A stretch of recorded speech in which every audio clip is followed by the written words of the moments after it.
السلام علیکم ورحمۃ اللہ وبرکاتہ۔ ڈیلی ون پیج کے شعبے سے آج کے پیج کا نمبر ہے 534 اور ہم اس پیج میں سورۃ الرحمن کا اختتام آیات ہیں 70 سے لے کر 78 آخری آیت، اور سورۃ الواقعہ کا آغاز آیات ہیں 01 سے لے کر 016 تک۔ اعوذ باللہ من الشیطان الرجیم فیہن خیرات حسان، ان میں خیرات، خیر کی جمع تو حوروں کی بات ہو رہی ہے کہ نیک سیرت، اور حسان خوبصورت تو حوریں ہوں گی، نیک سیرت ہوں گی، خوبصورت ہوں گی۔ فَبِأَيِّ آلَاءِ رَبِّكُمَا تُكَذِّبَانِ، تو اے جنوں انسانوں کے گروہ، اپنے رب کی کن کن نعمتوں کو جھٹلاؤ گے۔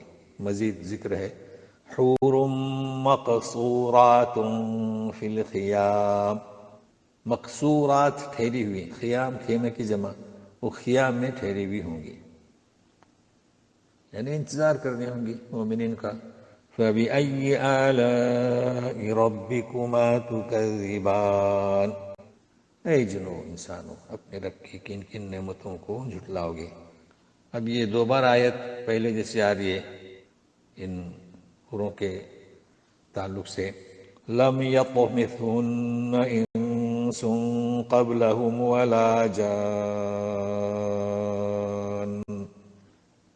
انہیں کسی انسان اور جنات میں چھوا نہیں ہوگا، مطلب باقیرہ نوی نویلی ہوں گی۔ فَبِأَيِّ آلَاءِ رَبِّكُمَا تُكَذِّبَانِ، تو تم اپنے رب کی کن کن نعمتوں کو جھٹلاؤ گے۔ متکئین علی رفرف خضر وعبقری حسان، یہ ہے متکئین تکیہ لگائے ہوئے، علی رفرف یہاں استعمال ہوتا ہے رفوف، مگر وہ فائلز رکھنے کے لیے، تو یہاں مسندیں، خضر سبز۔ عبقری کا لفظ استعمال ہوتا ہے ایک تو انسانوں کے لیے، تو عبقری کے معنی ہوتے ہیں یعنی غیر معمولی اوصاف کا مالک جی۔ اب یہاں عبقری کس کے لیے؟ ان مسندوں کے لیے، تو عمدہ اور نادر، تو شخص کی طرف تو غیر معمولی اوصاف کا مالک، اور چیزوں کی طرف تو عمدہ اور نادر۔ حسان یعنی نفیس۔ دیکھیے پہلی آیت اس صفحے کی خیرات حسان، حسان جب اشخاص کی طرف یعنی کہ یہاں حوروں کی طرف ہے تو خوبصورت، اور یہاں حسان چیزوں کی طرف ہے تو نفیس۔ تو یہ ترجمہ کرنے کا طریقہ، اسلوب جو ہے کہ انسان کی طرف نسبت ہو، عورتوں کی طرف نسبت ہو، اور چیزوں کی طرف، تو ترجمے میں فرق ہو جائے گا۔ فَبِأَيِّ آلَاءِ رَبِّكُمَا تُكَذِّبَانِ، تم اپنے رب کی کن کن نعمتوں کو جھٹلاؤ گے۔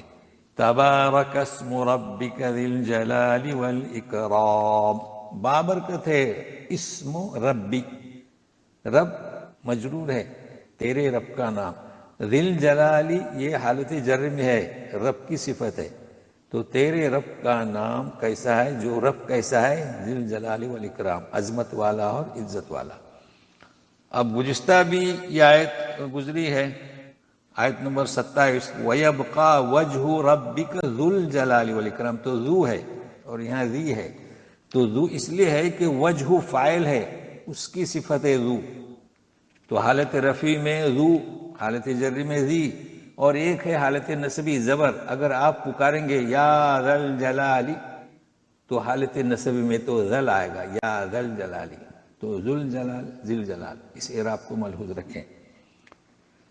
بسم اللہ الرحمن الرحیم، اذا وقعت الواقعہ، جب قیامت واقع ہوگی، چونکہ قیامت کو واقعہ کہا جاتا ہے جو واقع ہونے والی ہے۔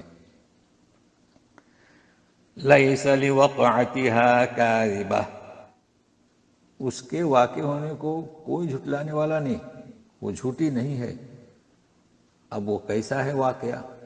خافضۃ الرافعہ، خافضہ پست کرنے والی، رافعہ بلند کرنے والی۔ ظاہر ہے کہ جو نافرمان مجرم ہیں انہیں پست کر دے گی اور مومنین کو بلند کرے گی۔ اذا رجت الارض رجا، رجت ہلا دینا، زلزلہ، تو جس وقت زمین سخت ہلا دی جائے گی۔ وبست الجبال بسا، وبست الجبال بسا، بالکل ریزہ ریزہ کر دیے جائیں گے پہاڑ۔ فکانت ہباء منبثا، ہبا غبار، منبثا منتشر، تو پہاڑ ہو جائیں گے غبار پھیلے ہوئے منتشر۔ وَكُنْتُمْ أَزْوَاجًا ثَلَاثَةً، ہاں اے لوگو تم 3 قسم پر تقسیم ہو جاؤ گے۔ اب یہ 3 قسمیں کون سی ہیں سنیے۔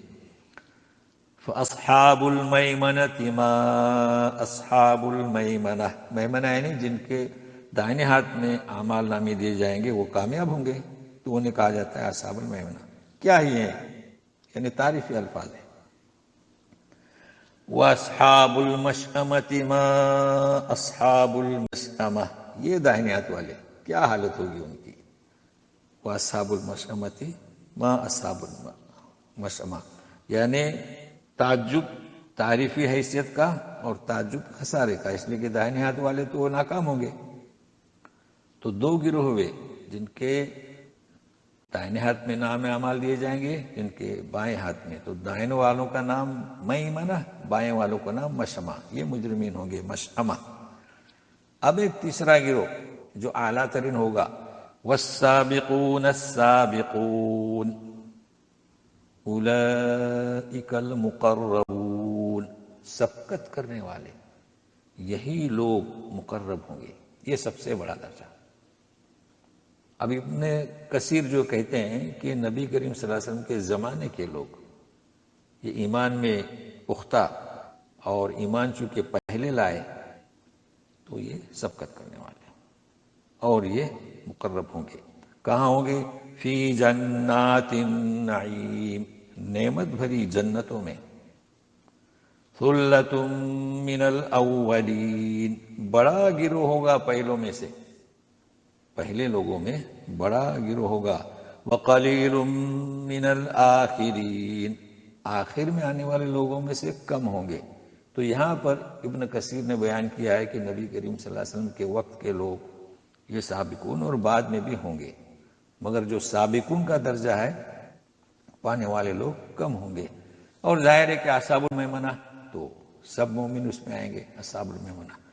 تو دعا کریں کہ نام اعمال بھی ہمارے اگر دائنے ہاتھ میں مل جاتے ہیں، ہم اصحاب المیمنہ ہوتے ہیں، تو بھی اس کا فضل ہے۔ اور یہ کہ جو محنت کرے، پرہیزگاری اختیار کرے اور سابقون میں اس کا بھی شمار ہو سکتا ہے، یہ اللہ کا فضل ہے۔ تو اب یہ ان کی کیفیت کیسے ہوں گے؟ علی سرر موضونہ، اب یہ موضونہ ہے، نون ہے، موضوعہ نہیں ہے۔ موضوعہ ہوتا تو سلیقے سے، تو یہ سریر کی جمع ہے۔ ان کی مسندیں یہ کیسی ہوں گی؟ سونے کے تاروں کی، مطلب یہ کہ ظاہر ہے کہ سونے کی تار وہاں کس طرح لگائی گئی ہوگی، جو اس کی ایک رونق ہوگی۔ اب یہ جنت کی اوصاف اور جنت کی چیزوں کے اوصاف ہم یہاں نہیں سمجھ سکتے۔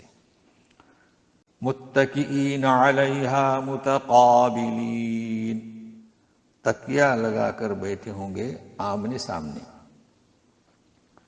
دیکھیں انسان آمنے سامنے کب بیٹھتے ہیں؟ جبکہ ایک دوسرے کی طرف متوجہ ہوں اور گفتگو کریں، تو یہ انداز جو ہے بہترین انداز ہے کہ جسے کہتے ہیں گفتگو اور بات چیت، اور ظاہر ہے کہ بات چیت کون سی وہاں ہوگی؟ یہ وہ بات چیت نہ لغو ہوگی نہ لہو ہوگی، بلکہ بہترین بات ہوگی، جسے کہتے ہیں کہ فضائل اعلیٰ، اخلاق حسنہ والی گفتگو ہوگی۔ تو بہرحال ہم سورہ واقعہ ہم شروع کر چکے ہیں، تو چونکہ جیسے کہ ہم نے اشارہ کیا تھا یہ جنتوں کا، تو اگلے صفحے میں ہم جنتوں کی تقسیم کو پھر مطالعہ کریں گے، تو اس وقت مزید کچھ ہمیں علم حاصل ہو سکے گا۔ البتہ اس میں ہم نے جو ترجمہ کرنے کا طریقہ بتلایا، دیکھیے حسان اگر اشخاص کی طرف ہے تو خوبصورت، اور اگر چیزوں کی طرف ہے تو نفیس، اور عبقری اگر انسان کی طرف ہے تو غیر معمولی اوصاف کا مالک، چیزوں کی طرف ہے تو عمدہ اور نادر۔ تو پھر ملتے ہیں کل واقعہ کے دوسرے صفحے کے ساتھ۔ السلام علیکم ورحمۃ اللہ وبرکاتہ۔